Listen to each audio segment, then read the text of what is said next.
Auction rooms buzzed. A Cartier tiara, once Nancy Astor's, fetched a fortune. But this stunning piece? It's just one clue to the dazzling, secret-filled jewel box of Britain's first female MP. She crafted her public image meticulously, but what glittering mysteries did her private collection hold? Today, we're piecing together the evidence, from recently surfaced treasures to whispers from her own maid, preparing to lift the veil on the known and the unknown jewels of the formidable Viscountess Astor. Get ready to uncover the Astor legacy in gems, the sold, the legendary, and those still lost in the mists of time.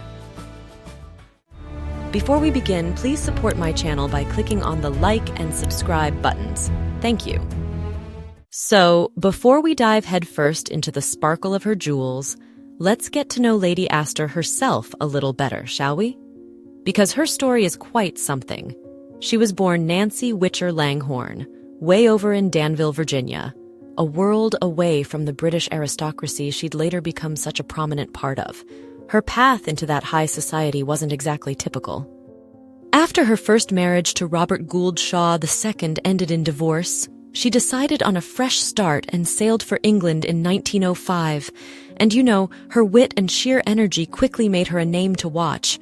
It wasn't long before she met Waldorf Astor, heir to a truly vast fortune. They married in 1906, and the wedding gifts were quite something. As a primary present, Waldorf's father, William Waldorf Astor, gifted the new couple the magnificent Cliveden estate. Can you imagine receiving Cliveden as a wedding gift with all its contents? But that wasn't all. Mr. Astor also gave his new daughter-in-law, Nancy, a truly spectacular tiara. And not just any tiara. This one was set with the legendary Sancy Diamond, a historic stone weighing over 50 carats and already valued at a staggering $75,000 back then. We will definitely be talking much more about this incredible tiara and the Sancy Diamond a little later in our story. And from the groom himself, Waldorf, Nancy received a beautiful necklace formed of 3 rows of superb pearls.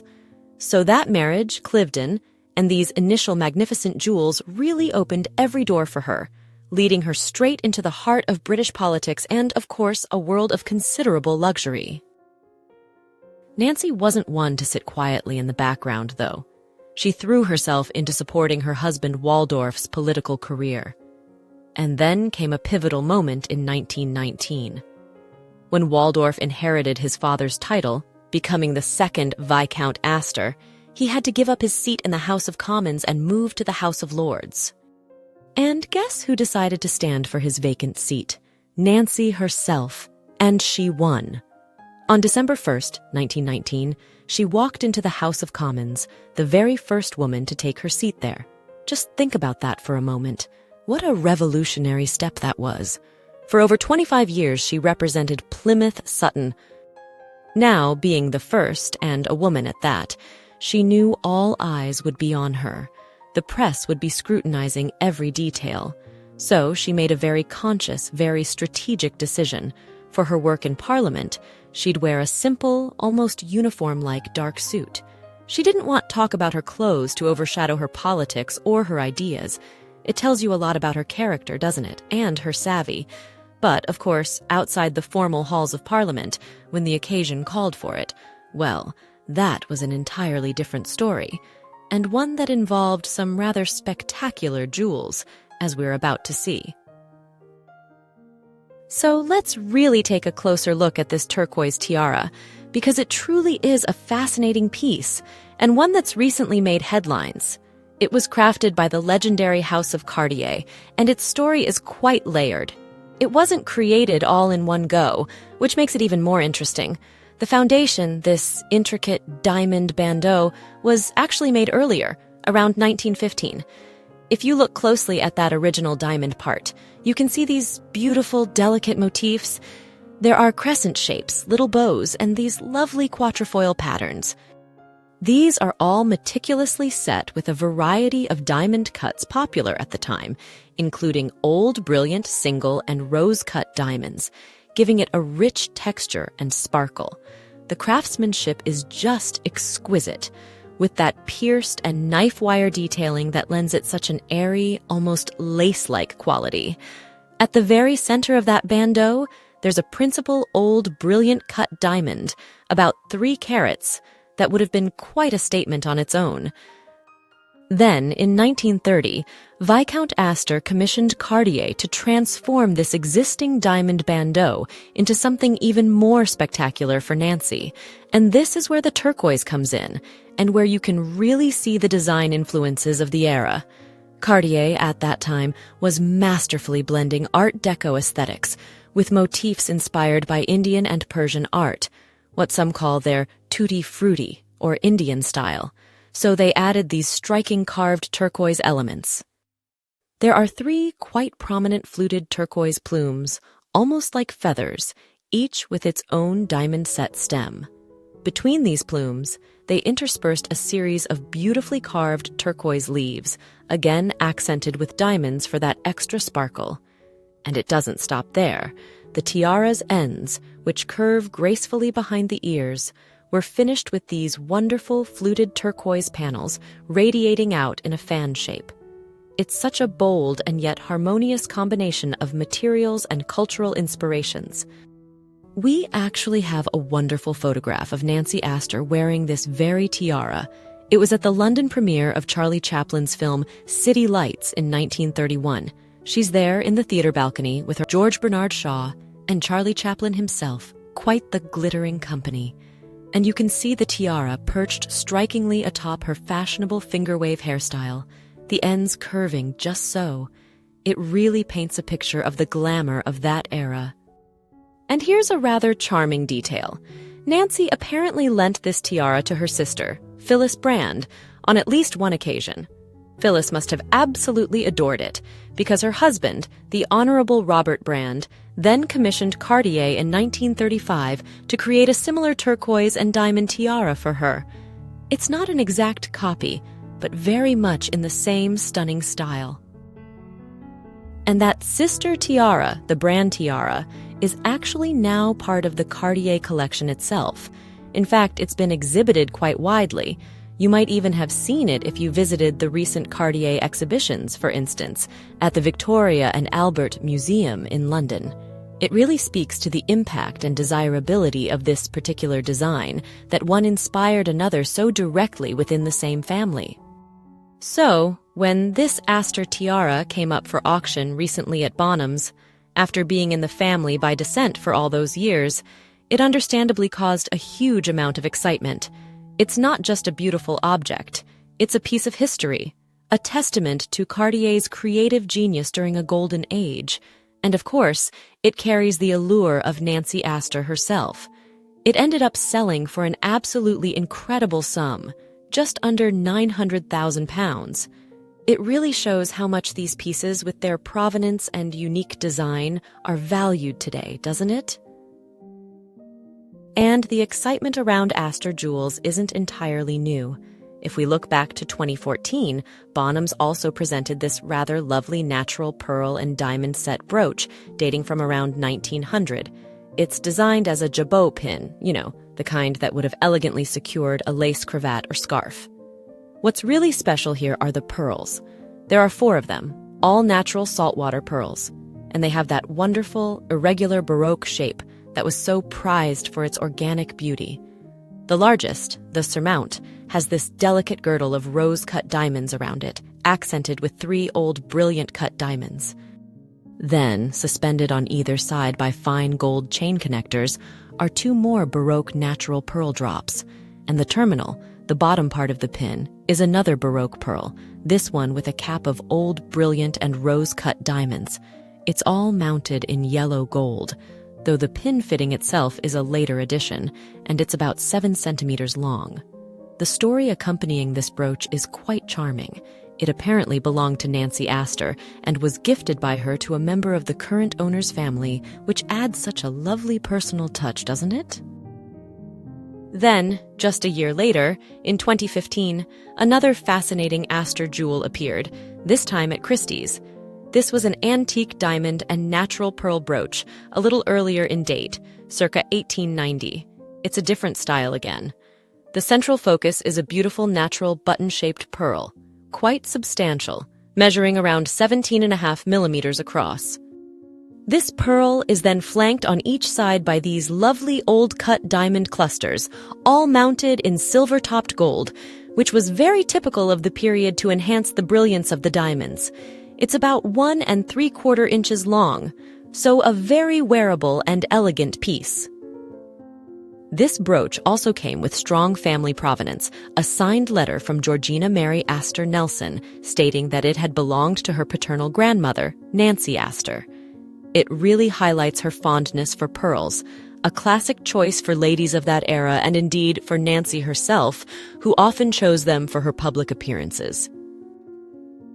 And in 2019, Druette's auction house presented another truly show-stopping piece from Nancy Astor's collection, this stunning Edwardian aquamarine and diamond pendant, which could also be worn as a brooch.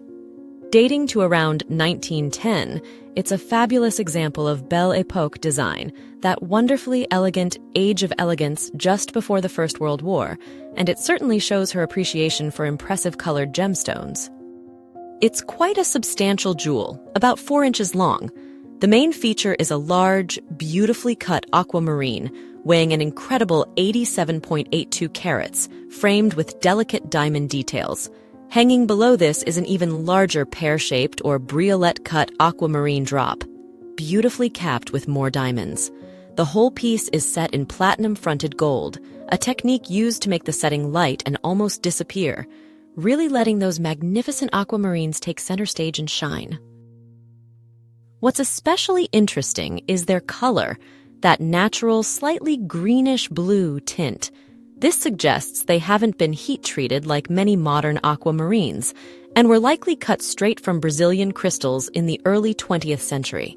The quality was described as top gem, sometimes called Martha Rocha color after a famous Brazilian beauty queen. This jewel was consigned for sale by Nancy's great-granddaughter, and there's a rather charming anecdote that it had been kept preserved in tissue paper in a little cigarette box since 1977. It's these little details that really bring the history of these pieces to life, isn't it? Now, to truly appreciate the kind of jewels Nancy Astor possessed and the occasions for which they were intended, it helps to understand the world she moved in. Cliveden, their magnificent estate, wasn't just an estate. You could almost call it Nancy Astor's personal Buckingham Palace. Prime ministers dined there, and in the 1930s, King George VI, Queen Elizabeth, and the young princesses were even known to dance on carpets laid out right on the balustrade. Evenings of such splendor naturally called for jewels of corresponding magnificence, the kind of spectacular pieces designed to be seen in the grandest company, and we'll certainly be looking at some of her most breathtaking tiaras very shortly. But the brighter the chandeliers at Cliveden, the deeper the shadows cast by public perception. In the tense atmosphere of the 1930s, newspapers dubbed her influential circle the Cliveden set, and whispers began to circulate, accusing them of holding pro-German sympathies and favoring policies of appeasement towards Hitler. These were damaging claims that significantly impacted her public image. Later, it became known that Lady Astor's own name was included in Hitler's Black Book, a list of prominent individuals to be arrested immediately in the event of a German invasion of Britain. Upon learning this, she reportedly retorted, "It is the best answer to the lie that Cliveden was pro-fascist." So, glamour and controversy often walked hand in hand in Nancy Astor's world, and every jewel she owned, every piece we're about to discuss, had to shine brightly enough to hold its own under that intense, often critical public spotlight. Now we come to a jewel that isn't just Astor family legend, but a legend in the entire history of famous gemstones. I'm talking, of course, about the Astor tiara, crowned with the truly historic Sancy Diamond. This isn't just any diamond. Its story is like something out of a sweeping historical epic, stretching all the way back to the 14th century, possibly even earlier, with whispers of Indian Mughal origins. The Sancy itself is a pale yellow shield-shaped diamond weighing a significant 55.23 carats. And its list of previous owners? It reads like a who's who of European royalty and nobility. It's said to have belonged to Charles the Bold, Duke of Burgundy, then passed through the hands of Portuguese and French monarchs, including King Henry III and Henry IV of France. It even spent time in England with King James I and later James II. There's a famous, rather dramatic tale about a loyal messenger for Nicolas de Harlay, Seigneur de Sancy, from whom the diamond gets its name, who supposedly swallowed the diamond to protect it when ambushed, only for it to be recovered from his stomach after his death. Whether entirely true or embellished over time, it adds to the mystique, doesn't it? After the French Revolution and the infamous theft of the royal treasury, the Sancy had a few more adventures before it was acquired by William Waldorf Astor, the first Viscount Astor, in 1906. He then had this incredible diamond set by Cartier into a magnificent Belle Epoque tiara. And this, of course, was that truly spectacular wedding gift from her father-in-law we mentioned earlier, a very personal welcome into the Astor family. The tiara itself was a stunning creation of diamonds and platinum, designed in that graceful, elegant style of the early 20th century, with scrolls and foliate motifs, all building towards that spectacular Sancy at its pinnacle. And this was the tiara that Nancy, as Viscountess Astor, wore for the grandest of occasions. We see her in it in portraits, and notably, she wore it for the coronation of King George VI in 1937. It was clearly her most important and valuable tiara, holding both immense historic and personal significance. Her maid, Rose Harrison, gives us some wonderful, very human glimpses into life with such a treasure. Rose mentioned that of all Nancy's tiaras, this was the most beautiful and valuable. She also recounted how an imitation of this tiara was made, likely for less important occasions or for lending, probably to ease concerns about security and insurance, which, as you can imagine, were considerable. Rose even tells a story about the Sancy Diamond itself being lent to Nancy's sister, Nora Phipps, who wore it on a simple gold chain for a ball. Apparently, it went missing during the party. Imagine the panic. But thankfully, an under-housemaid found it under a carpet the next morning, likely swept there by the long dresses. Close call. And during the Second World War, there was apparently quite the kerfuffle about moving the diamond from the bank in London to safety near Cliveden. After Nancy Astor passed away in 1964, the Sancy Diamond remained with the Astor family for a while longer. Then, in 1978, her grandson, the fourth Viscount Astor, sold this legendary diamond to the Louvre Museum in Paris for a reported $1 million, and that's where the Sancy Diamond resides today, exhibited alongside many of the French crown jewels, a fitting home, given its rich French royal history. As for the Cartier tiara frame that once held it, its fate is a little less clear. It might still be with the Astor family, perhaps reset with a different stone, or its story might have taken another turn. That part remains one of the intriguing little mysteries surrounding the Astor collection. But the Sancy tiara often shared the stage with another magnificent jewel, a spectacular diamond stomacher. These stomachers, incredibly fashionable from the 17th century right through the Edwardian era and beyond, were large, elaborate corsage ornaments designed to adorn the front of a bodice, often cascading down in sections, and Lady Astor's was certainly no exception in terms of grandeur. We see it clearly at King George VI coronation in 1937, a cascade of diamonds paired with her Sancy tiara and diamond riviere. It was a favorite combination, worn again at the 1948 state opening of Parliament. The photos from that day offer a wonderful close-up of its intricate diamond clusters and foliate designs, all designed to capture the light. And it seems this was a favored combination for the most important royal events. Rose Harrison, her maid, recalled the preparations for the coronation of Queen Elizabeth II in 1952. Lady Astor, much to her surprise, had received a personal invitation from the Queen Mother to attend, and her granddaughter, Lady Jane Heathcote Drummond Willoughby, was even serving as a maid of honor. Rose wrote, "Then the jewels had to be selected and the Astor tiara cleaned. I must say my lady looked an absolutely perfect picture. She understood how to carry costume and how to move in it." And this piece, when you look at the photographs, does bear a rather striking resemblance in its overall style and grandeur to the famous Londonderry diamond stomacher, which many of you might have seen on display at the Victoria and Albert Museum in London. Seeing the opulence of the Londonderry piece helps you imagine just how dazzling Lady Astor's own stomacher must have been in person. Clearly a jewel of immense importance, designed to impress and undoubtedly succeeding. Beyond the jewels she wore for personal adornment or state occasions, Nancy Astor also demonstrated remarkable generosity, particularly towards the city she represented in Parliament for so long, Plymouth. And one of the most significant examples of this was a truly spectacular diamond and sapphire necklace.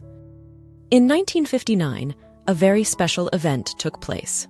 Lady Astor was awarded the Freedom of the City of Plymouth, a huge honor recognizing her quarter-century of service as their MP. And on this occasion, rather unexpectedly, she presented this magnificent necklace to the city to be worn by the Lady Mayoresses of Plymouth in perpetuity. What a gesture! The necklace itself is quite something. It's described as a very long diamond chain, almost like a diamond skipping rope, as one expert put it, set with diamond shamrocks and sapphires. It's thought to be a pre-First World War piece, possibly acquired from a high-class American jeweler around 1910, though the style is often associated with French craftsmanship. One of the fascinating things about it is its versatility. Apparently, it can be broken down into no less than 6 separate components, allowing it to be worn as shorter bracelets along with a shorter necklace, a very clever design feature of jewelry from that period. She herself was known to wear it separated as bracelets on each wrist. There's a rather amusing and slightly hair-raising anecdote connected to the day she presented it. On the way to the dinner in her honor, wearing the necklace at the time, a part of it, a pear-shaped diamond drop with 2 shamrock shapes, actually fell off and was lost. Can you imagine? She had to apologize that the gift was incomplete, but promised it would be made whole again as it was insured.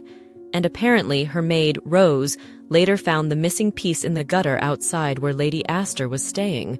Rose even cheekily mentioned her right to the finder's reward, though it seems that fell on deaf ears.